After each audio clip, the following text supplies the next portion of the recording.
Bismillahirrahmanirrahim. Assalamualaikum warahmatullahi taala wabarakatuh.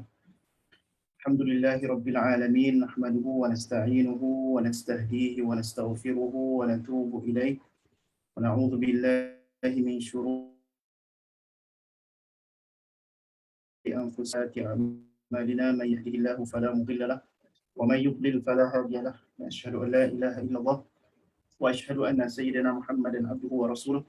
Allahumma salli wa sallim wa zid wa barik ala sayyidina maulana Muhammad wa ala alihi wa sahbihi wa man tabi'ahum bi ihsanin ila yaumiddin. Qala rabbi shrah lana sudurana wa yassir lana umurana wa hlul 'uqdatam min alsinatina yafqahu aqwalana. Allahumma akhrijna min dhulumatil wahmi wa akrimna bi nuril fahmi وافتح علينا بمعرفة العلم وسهل أخلاقنا بالحلم وجعلنا ممن يستمعون القول فيتبعون أحسنه آمين يا رب العالمين. Assalamualaikum warahmatullahi taala wabarakatuh.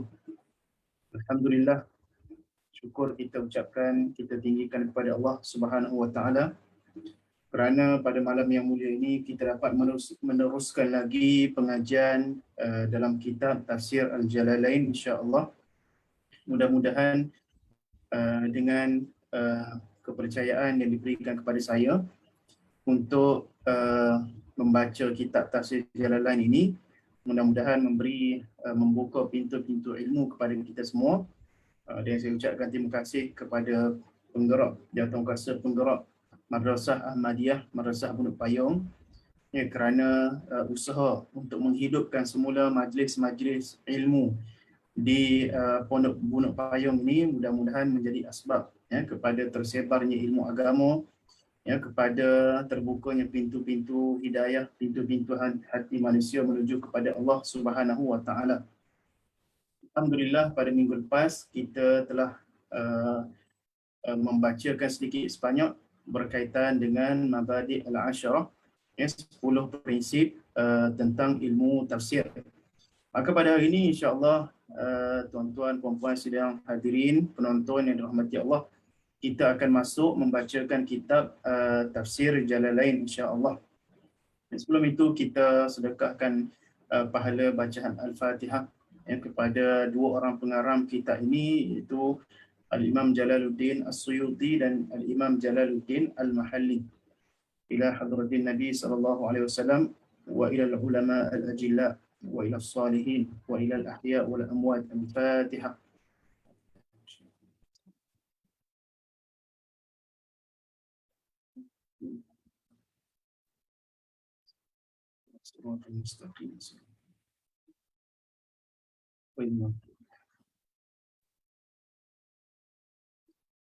InsyaAllah kita bacakan kitab ini, pada ambonya ada teks bahasa Arab lah. Jadi kemungkinan kalau tuan-puan boleh cari yang terjemahan bahasa Melayu, dia ada di Jafarawah tu, terjemahan bahasa Melayu. Tapi kitab ni bukanlah tafsiran yang panjang lah, bukannya tafsir panjang. Tafsir Jalalain ni tafsir yang ringkas-ringkas. Jadi kalau gunakan contoh tafsir pimpinan Ar-Rahman, kemudian dhabit sikit tafsir Jalalain pun kemungkinan sudah mencukupi.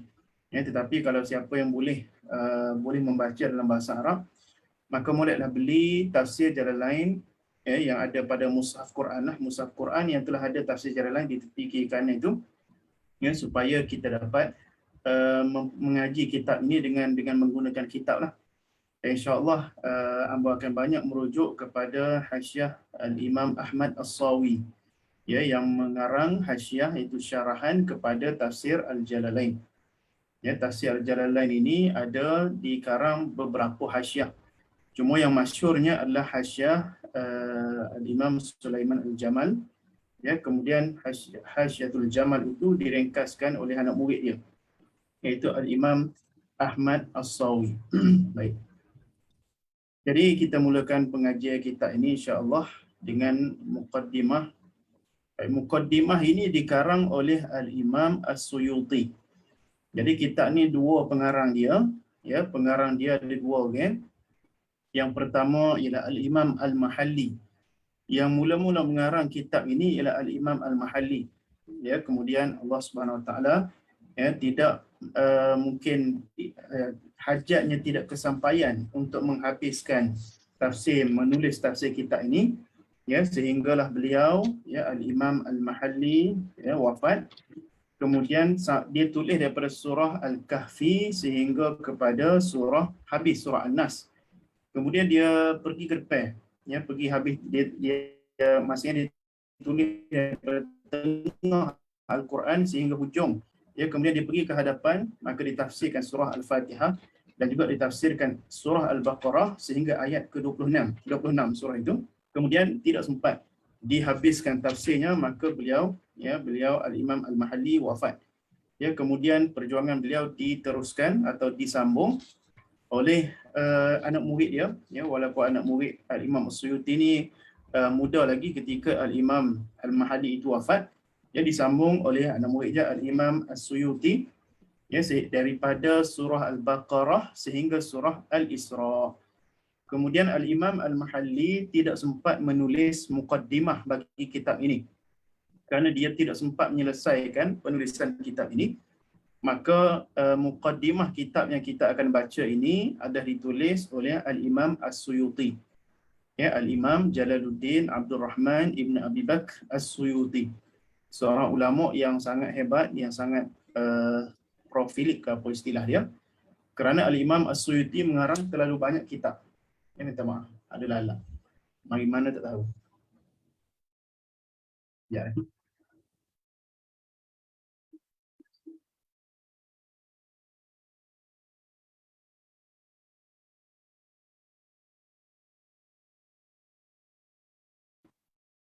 Baik.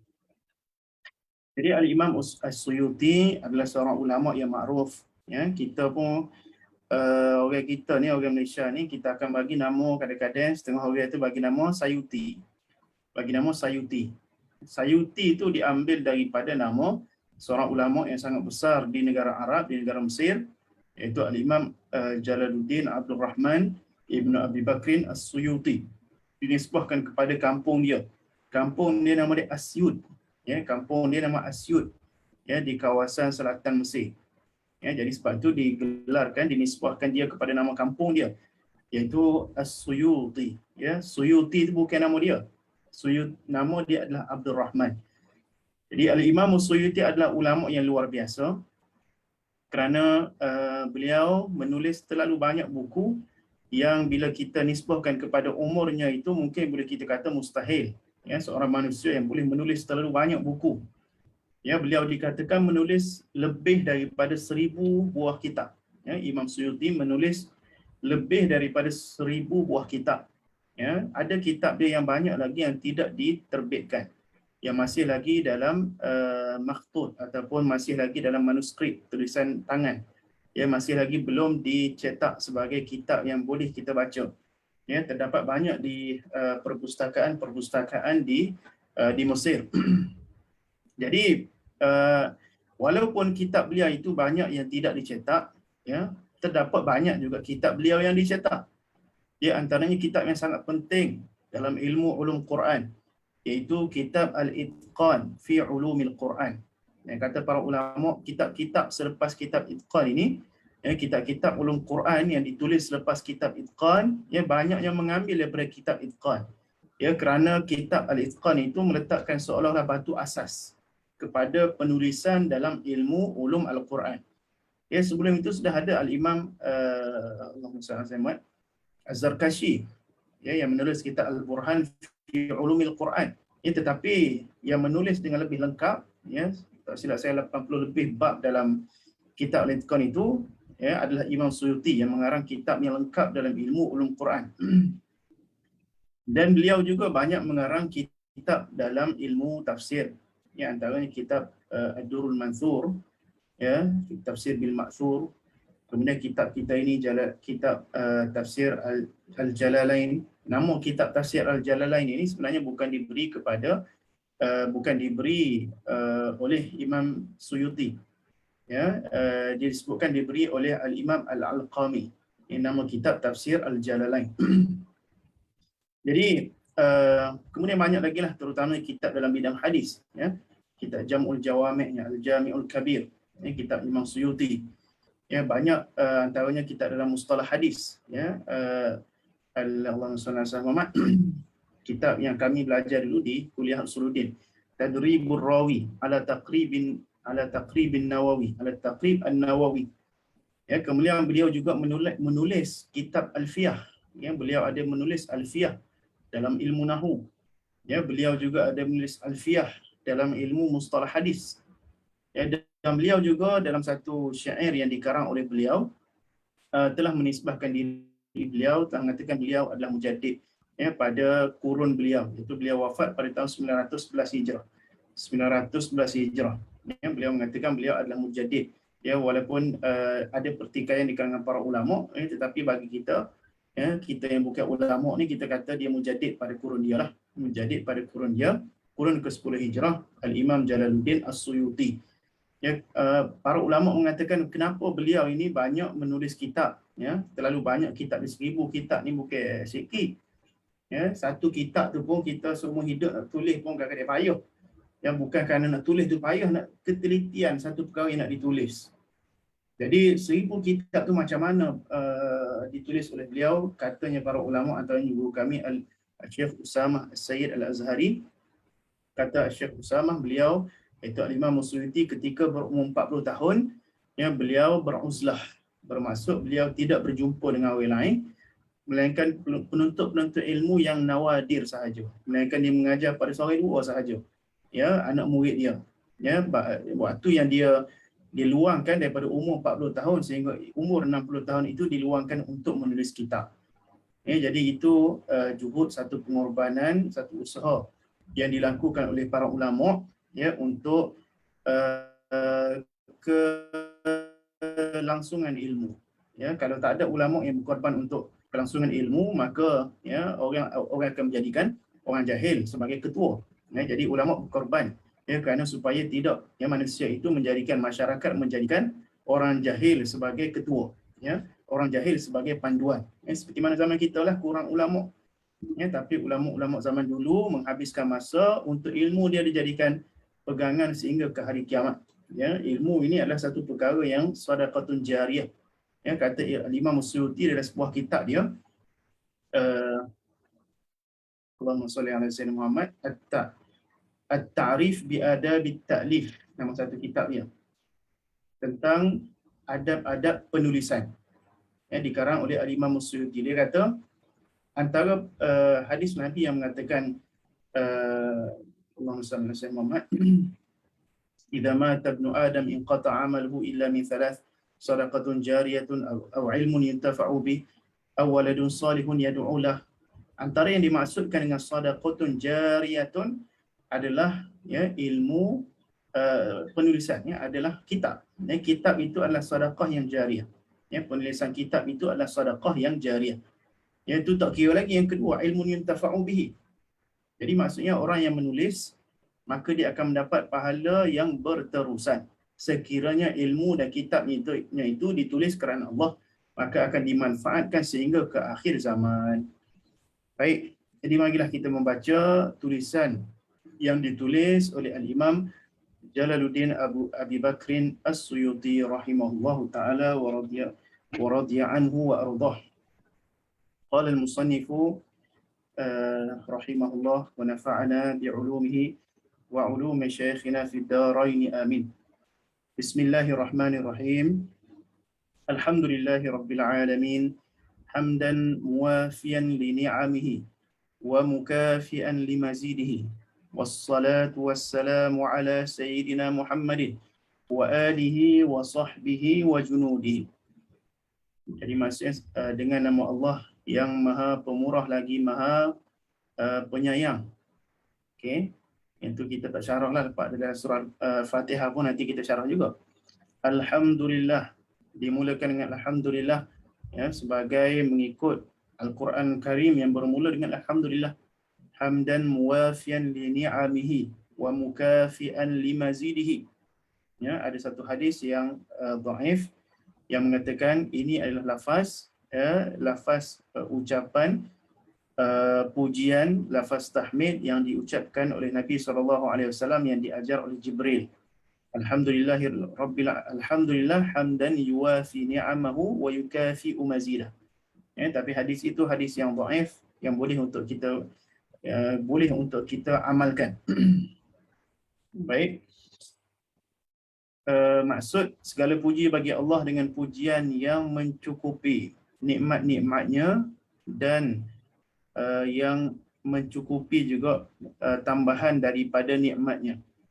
Wassalatu wassalam, selawat dan salam ke atas Sayyidina Muhammad wa alihi dan ahli keluarga baginda, wa sahbihi dan juga kepada para sahabat, wa junudihi dan kepada junud iaitu tentera-tentera Nabi SAW, bermaksud semua orang yang berperang fi sabilillah dan menolong agama Allah, maka akan termasuk dalam doa yang diucapkan oleh kita ini, wassalatu wassalamu ala sayyidina Muhammad wa alihi wa sahbihi wa junudihi. Kataan junud ialah jamak kepada jundud. Baik. Hadza mashtaddat ilaihi hajatur raghibin. Inilah apa yang bersangatan kepadanya hajat, hajat ar-raghibin, orang-orang yang ingin, raghaba, orang-orang yang cinta, raghibin atau maksudnya muhibbin. Jadi inilah bermaksud tulisan ini, inilah bermaksud apa yang terkandung dalam zihin, apa yang terkandung dalam akal ini, bermaksud perkara yang masih, jika perkara itu masih belum ditulis, ataupun jika sudah ditulis, bermaksud hadhil alfaz, lafaz-lafaz inilah apa yang manusia itu ishtaddat, bersangatan. Bila disebut bersangatan, bermaksud manusia itu atau raghibin atau muhibbin, bermaksud orang-orang yang mencintai ilmu tafsir ataupun orang-orang yang mencintai al-Imam Jalaluddin Al-Mahalli, sangat berhajat sampai ke tahap darurah, sampai ke tahap yang sangat berhajat pada apa? Pada fi takmilati tafsiril Quranil Karim. Mereka berhajat kepada penyempurnaan tafsir Al-Quran alladhi allafahu al-Imam al-Muhaqqiq Jalaluddin Muhammad ibn Ahmad ibn Muhammad Al-Mahalli Asy-Syafi'i. Jadi penuntut ilmu dan para ulama sangat berhajat kepada sebuah kitab yang menyempurnakan tulisan yang pernah ditulis oleh Al-Imam Al-Mahalli Asy-Syafi'i. Al-Imam Jalaluddin Al-Mahalli namanya Muhammad, dinisbahkan kepada Al-Mahalli. Al-Mahalli itu adalah sebuah kampung atau sebuah bandar yang bernama Mahallah Al-Kubra, di sebelah barat Mesir. Jadi Al-Imam Jalaluddin Al-Mahalli juga ialah seorang ulama daripada Mesir, sangat masyhur sebagai seorang al-usuli, al-faqih al-usuli, sebagai seorang ulama yang sangat masyhur dalam ilmu usul fiqh, seorang ulama yang masyhur dalam bidang fiqh, seorang ulama yang masyhur dan digelar sebagai taftazani asrihi. Jadi Al-Imam Al-Mahalli menulis kitabnya yang sangat penting iaitu Kanzur Raghibin fi syarhi Minhajit Talibin, dan juga kitabnya Allahumma salli ala sayyidina Badrut Talib fi syarhi Jam'il Jawami'. Jadi kitab fiqh dan kitab usul fiqhnya itu sangat penting, dan kitab yang biasanya dipelajari oleh pelajar-pelajar mubtadi' dalam ilmu usul fiqh, iaitu Syarah Al-Imam Al-Mahalli 'ala al-Waraqat Usuluddin. Jadi Imam Mahalli ada mengarang satu kitab tafsir yang sangat penting. Kenapa? Kerana kitab itu sangat ringkas dan pendapat-pendapat yang dipilih dalam tafsir itu sangat tuntas. Pendapat-pendapatnya sangat penting kitab tafsir ini. Jadi perlu kepada orang yang menyempurnakan wa tatmim ma fatahu, dan menyempurnakan apa yang tertinggal. Kerana wa huwa min awwali suratil Baqarah ila akhiril Isra' bi tatimmatin. Jadi Imam Al-Mahalli mengarang kitab ini seperti yang disebut tadi, daripada surah Al-Kahfi sehingga habis Al-Quran, itu surah An-Nas. Kemudian memulakan daripada awal kitab, daripada surah Al-Fatihah, kemudian surah Al-Baqarah sehingga ayat ke-26 sahaja. Kemudian beliau tidak diizinkan Allah untuk menyempurnakan. Maka manusia ataupun pencinta-pencinta Imam Mahalli ini berhajat kepada siapa yang nak sempurnakan penyempurnaan kitab. tafsir Jalalain ini. Maka datanglah Al-Imam Jalaluddin As-Suyuti untuk mengarang kitab ini daripada surah Al-Baqarah sehingga surah Al-Kahfi. Jadi walaupun Al-Imam Al-Mahalli telah mengarang tafsir surah Al-Baqarah sehingga ayat 26, tetapi Al-Imam As-Suyuti menghazafkan ataupun menggantikan dengan tafsiran beliau untuk menjadikan tafsir itu sesuai dengan uslub dan sesuai dengan kadar kemampuan beliau. Dan beliau juga Al-Imam As-Suyuti telah menambah muqaddimah pada kitab ini. Seperti inilah yang kita baca ni, muqaddimah Imam Suyuti. Bitatimmatin ala namatihi, dengan penyempurnaan yang mengikut namatihi, mengikut cara kaedah ya, Imam Al-Mahalli. Kemudian min dzikri ma yufhamu bihi kalamullah, dengan menyebut apa yang difahami daripada kalam Allah, wal ihtimadi ala arjahil aqwal, dan hanya disebutkan aqwal yang rajih sahaja dalam tafsir ini. Wa i'rabi ma yuhtaju ilaihi, dan hanya i'rabkan apa yang penting sahaja, apa yang berhajat kepadanya sahaja. Jadi tidak di'irabkan semua perkataan dalam tafsir Jalalain, hanya di'irabkan perkataan-perkataan yang penting yang diperlukan sahaja. Wa tanbihin 'ala al-qira'atil mukhtalifatil masyhurah, ya, kerana Al-Quran nazala ala sab'il mathani, Al-Quran itu ada 7 qiraat yang mutawatir. Jadi dalam tafsiran-tafsiran para ulama ya disebutkan ya tentang khilaf dalam qiraat, kerana setiap qiraat itu ialah tafsir, ya, setiap qiraat itu ialah tafsir kepada Al-Quran. Jadi Al-Imam Al-Mahalli menyebut tentang khilaf dalam bab qiraat ala wajhin latif, ya, dalam bentuk yang qasir. Latif maksudnya qasir. Wa ta'birin wajiz, wa taraka at-tatwila bidhikri aqwalin ghairi mardiyatin wa a'riba mahalluha kutubul arabiyyah, dan meninggalkan menulis dengan panjang, ya, dengan cara menyebutkan aqwal yang tidak disepakati atau ghair mardiyah, ya, tidak dipersetujui, dan i'rab yang banyak, kerana tempat i'rab ini ialah kutubul arabiyah. Wallahu as'alu, dan aku berharap kepada Allah, an-naf'a, aku mengharap supaya kitab ini memberi manfaat di dunia, wa ahsanal jazaa'a, dan memberikan kebaikan dalam balasannya, alaihi fil uqba, di pengakhiran, bimannihi wa karamihi, dengan pemberian Allah dan juga dengan kemuliaan Allah Subhanahu wa taala. Jadi itu adalah muqaddimah yang dikarang oleh Al-Imam Jalaluddin As-Suyuti.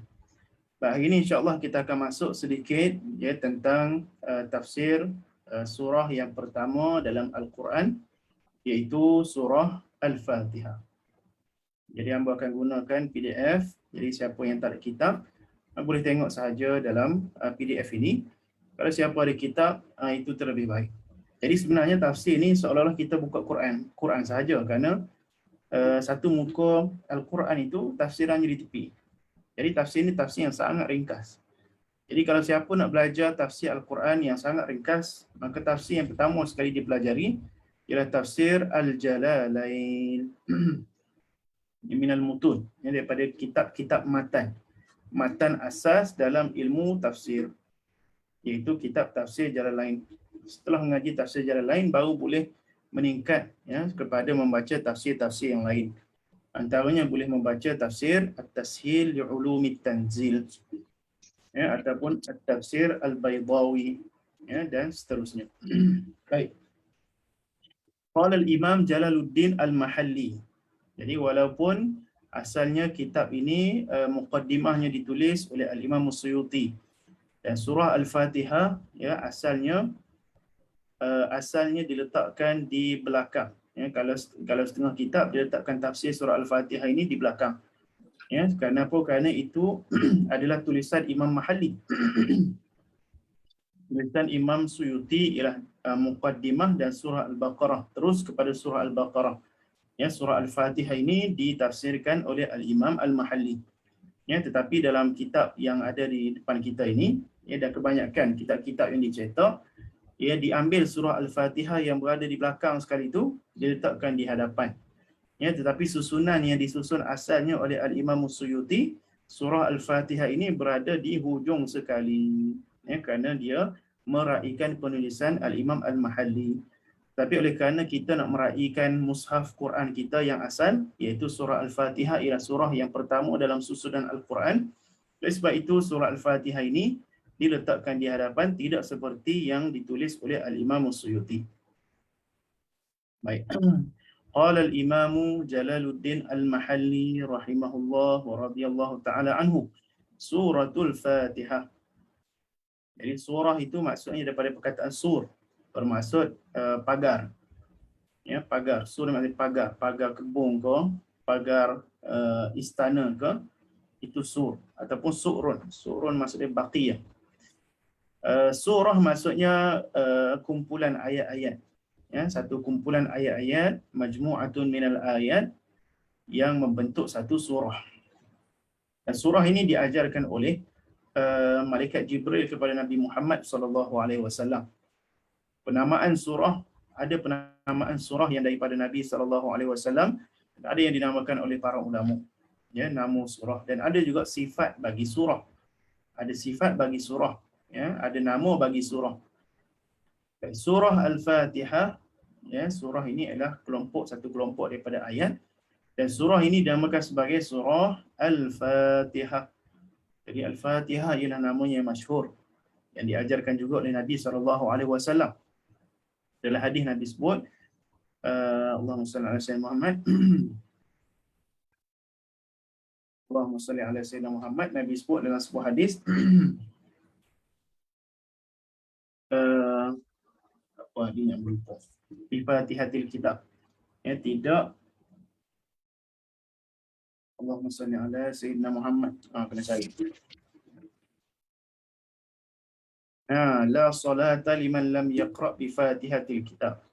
Tidak sah sembahyang, itu mengikut mazhab Syafi'i. Tidak sah sembahyang orang yang tidak membaca Fatihatil Kitab. Jadi daripada perkataan Fatihatil Kitab itu, ya, dinamakan surah ini sebagai surah Al-Fatihah. Diambil daripada hadis Nabi SAW. Jadi bila hadis Nabi itu kata tidak sah, bermaksud dalam mazhab Syafi'i dan juga mazhab Malik, maka wajib membaca surah Al-Fatihah. Dalam mazhab Syafi'i, rukun dalam sembahyang membaca surah Al-Fatihah. Khilaf dengan mazhab Hanafi yang mengatakan membaca surah Al-Fatihah itu tidak wajib, ya, tidak menjadi satu rukun dalam sembahyang, kerana dia berdalil dengan Iqra' ma tayassara minal Quran. Baik. Jadi surah Al-Fatihah ini banyak sekali nama dia. Ya, nama bagi surah Al-Fatihah ini banyak, sehingga sebahagian para ulama yang memberikan menghitung nama bagi surah Al-Baqarah ini lebih daripada 20 nama.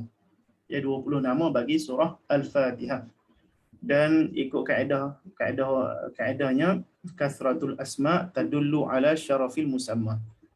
Banyaknya nama sesuatu perkara membuktikan kepada kemuliaan perkara yang dinamakan itu. Jadi surah Al-Fatihah ini banyak namanya. Kalau kita tengok dalam tafsir, membacalah. Ada namanya. Jadi yang pertama Fatihah, yang kedua Fatihatul Kitab, ada yang menamakan Ummul Quran, ada yang menamakan surah Al-Kanzu, kemudian Al-Kafiyah, Al-Wafiyah, Al-Syafiyah, Al-Shifa, Al-Sab'ul Mathani, Al-Nur, Al-Ruqiyah, surah Al-Hamdu wa Syukru, surah Al-Du'a, surah Ta'limul Mas'alah, surah Al-Munajah, surah Al-Tafwid, surah As-Su'al, surah Ummul Kitab, surah As-Salah, surah Fatihatul Quran. Jadi itu beberapa nama bagi surah Al-Fatihah yang disebutkan oleh para ulama dalam kitab tafsir. Cuma kalau kita nak berpada dengan apa yang warid daripada Nabi SAW, yang ada juga dalam Al-Quran, ialah nama iaitu Al-Fatihah yang disebut oleh Nabi, Fatihatul Kitab disebut oleh Nabi, Ummul Quran disebut oleh Nabi, dan perkataan As-Sab'ul Mathani juga disebut oleh Nabi SAW. Surah Al-Fatihah ini tuan-tuan yang dirahmati Allah adalah surah yang paling agung dalam Al-Quran. Surah yang paling besar dalam Al-Quran. Jadi mana surah yang paling besar dalam Al-Quran? Mana surah yang paling agung dalam Al-Quran? Ya, surah itu ialah surah Al-Fatihah. Karena dalam sebuah hadis yang sahih, Nabi SAW memberitahu kepada seorang sahabi namanya Abu Sa'id Al-Mu'alla, Ibn Al-Mu'alla. Ya, Nabi SAW, la u'allimannaka a'zama suratin fil Quran.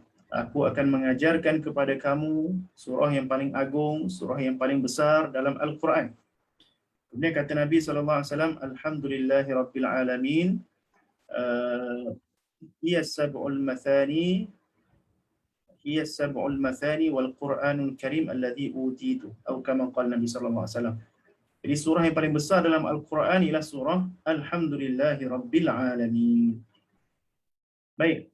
Jadi surah Al-Fatihah ya, atau surah Ummul Quran atau surah As-Sab'ul Mathani. Kenapa namanya Al-Fatihah? Namanya Al-Fatihah kerana dia pembuka kepada Al-Quran. Ya, Fatihah itu isim fa'il. Maksud dia pembuka. Kata Syekh Hamzah Yusuf. Dia kata Al-Fatihah ni bukan fathun. Ya, kalau fathun maksud dia pembukaan. Pembukaan bermaksud perkara yang telah terbuka. Tapi kalau Al-Fatihah bermaksud pembuka. Ya, seperti Sultan Muhammad Al-Fatih, pembuka.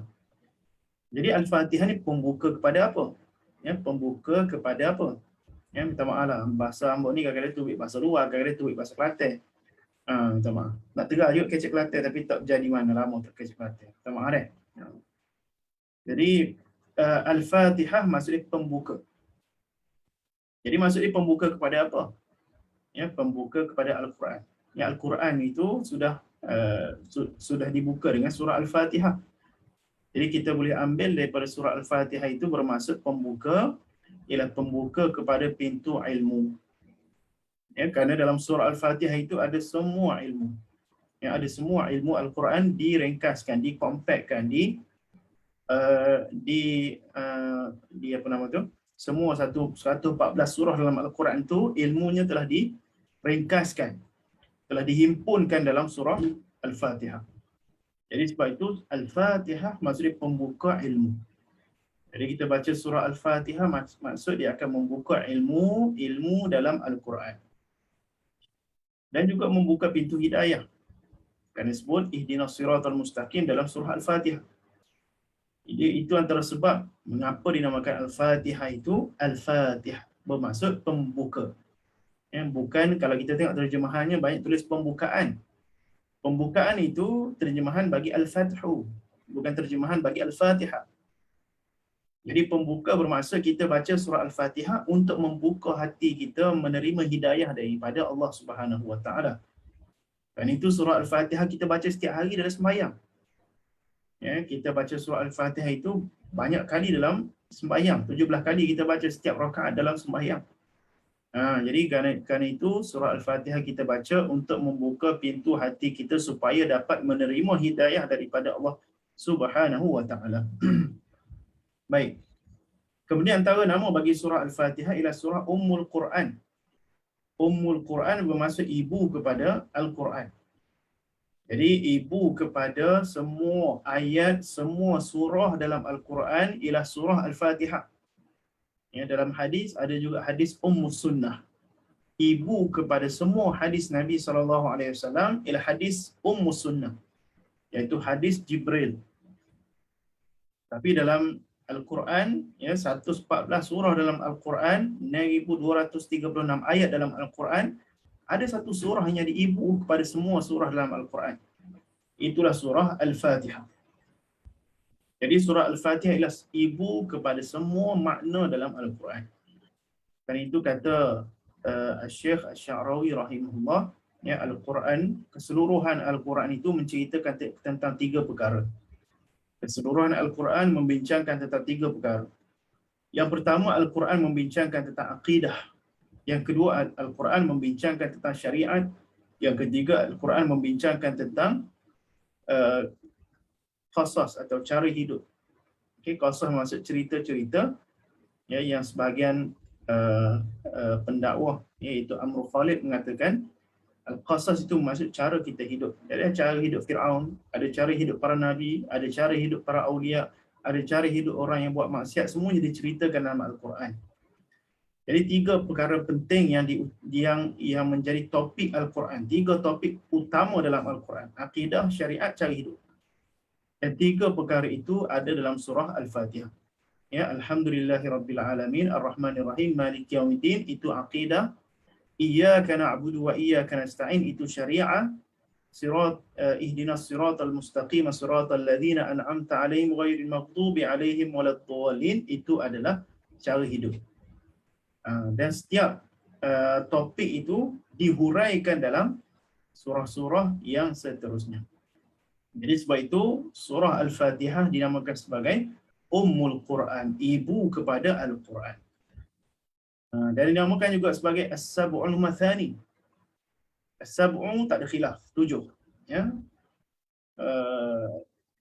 Ijma' jumhur ulama, ijma' ulama melainkan ada yang syaz, pendapat yang syaz. Ijma' ulama mengatakan surah Al-Fatihah 7 ayat.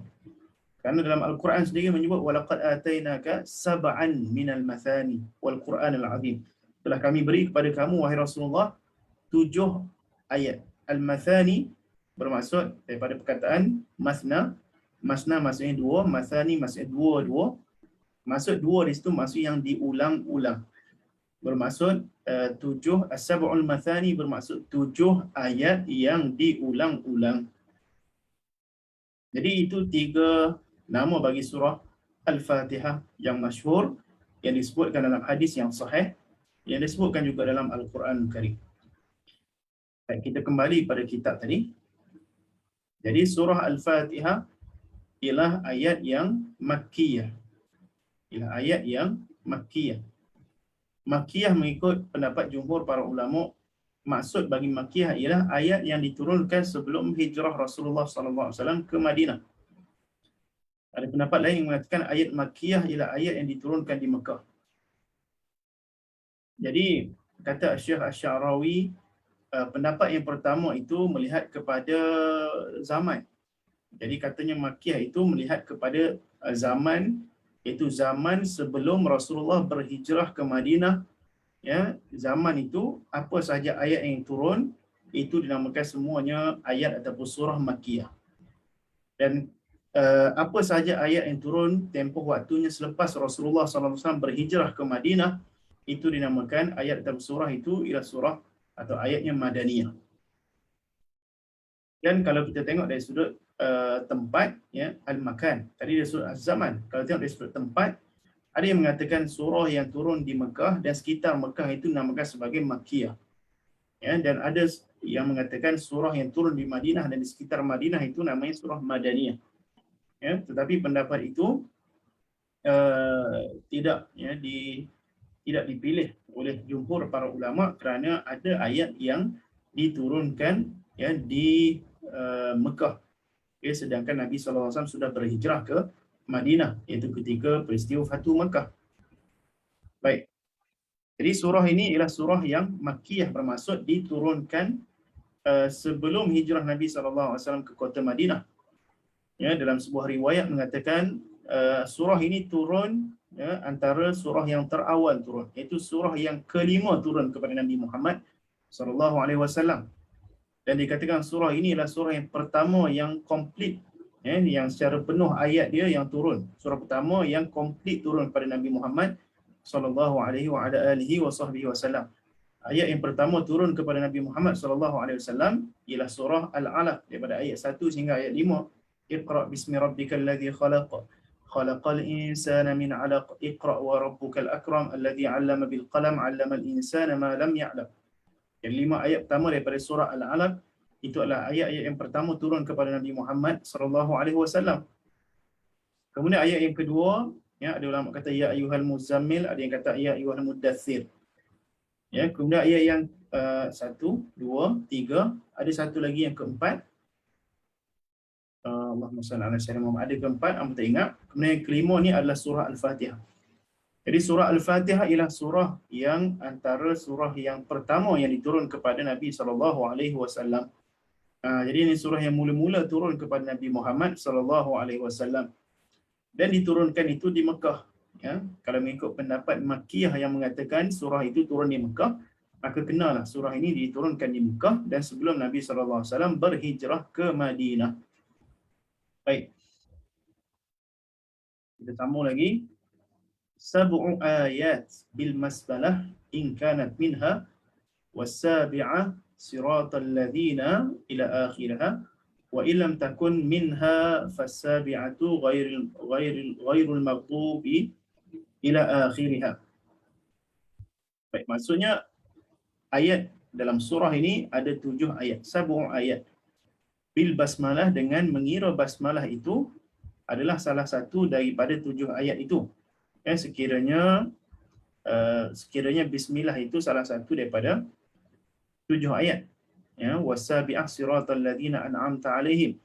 Jadi ayat yang ketujuh seperti mana qiraat kita lah, seperti mana qiraat Hafs kita ni, dan seperti mana pendapat ulama daripada Mekah dan Kufah, iaitu surah Al-Fatihah ialah 7 ayat. Ayat pertama bismillah, ayat terakhir siratal ladzina an'amta alaihim.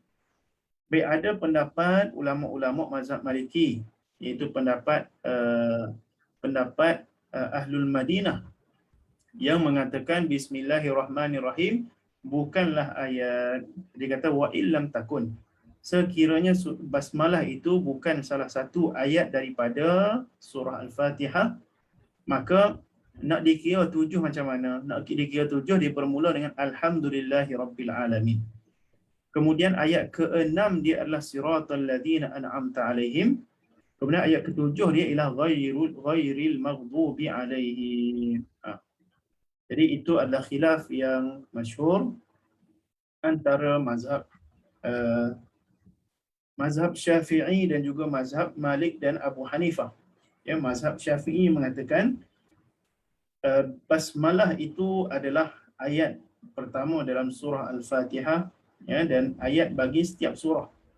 Ya, ayat bagi setiap surah.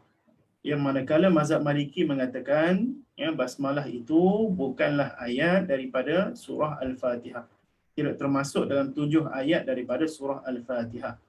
Ya, oleh sebab itu dalam mazhab Maliki yang mereka tidak membaca bismillah ya, ketika mereka dalam sembahyang, ya, walaupun secara sirran, walaupun baca slow, dia tak baca basmalah dalam sembahyang, ya, kerana menganggap bahawasanya basmalah itu bukan daripada Al-Quran.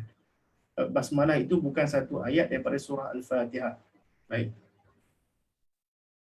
Kedua-duanya ada sandaran. Ya, sandaran mazhab Maliki mengatakan yang diamalkan oleh para sahabat, mereka tidak membaca bismillahirrahmanirrahim di permulaan surah Al-Fatihah.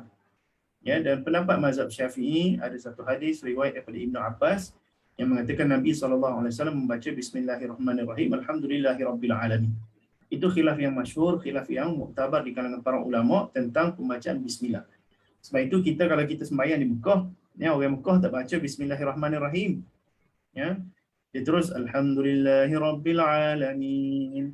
Kita tak baca. Kita tak buat lagu tu. Kita bismillahirrahmanirrahim. Alhamdulillahirabbil alamin. Jadi mazhab Hanafi sunat menyebut bismillah secara sir, cara baca slow.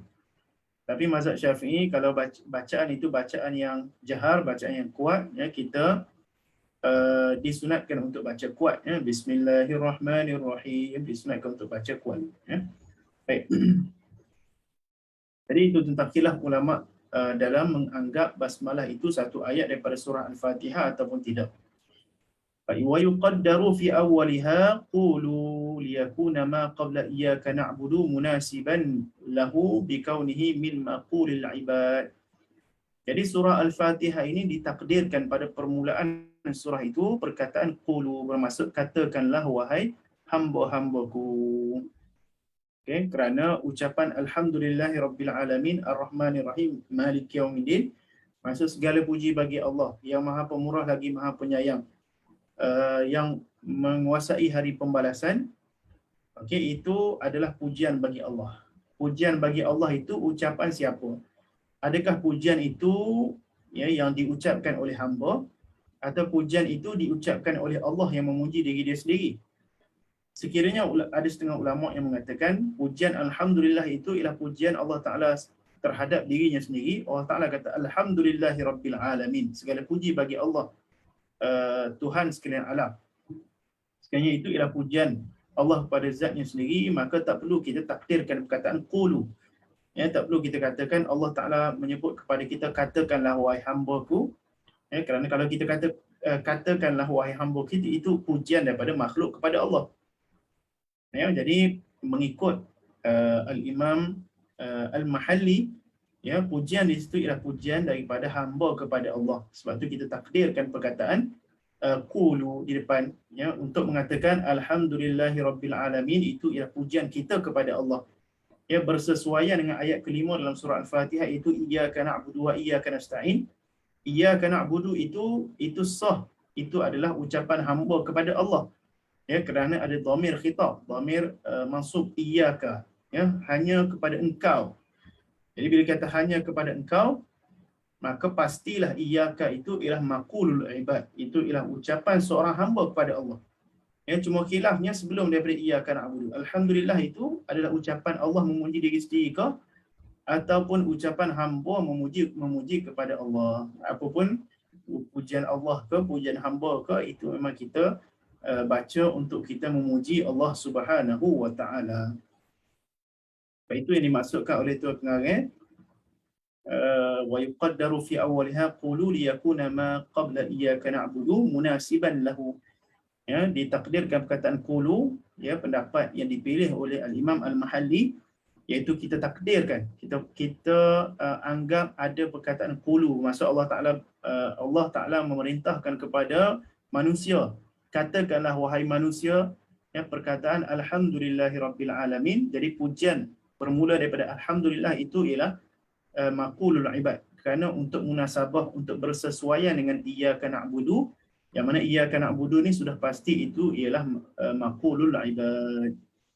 Bismillahirrahmanirrahim. InsyaAllah Bismillahirrahmanirrahim ini kita akan sambung pada minggu hadapan. Wallahu subhanahu wa ta'ala a'la wa a'lam wa azza wa jalla, wa sallallahu ala sayyidina Muhammad wa ala alihi wa sahbihi wa baraka wa sallam.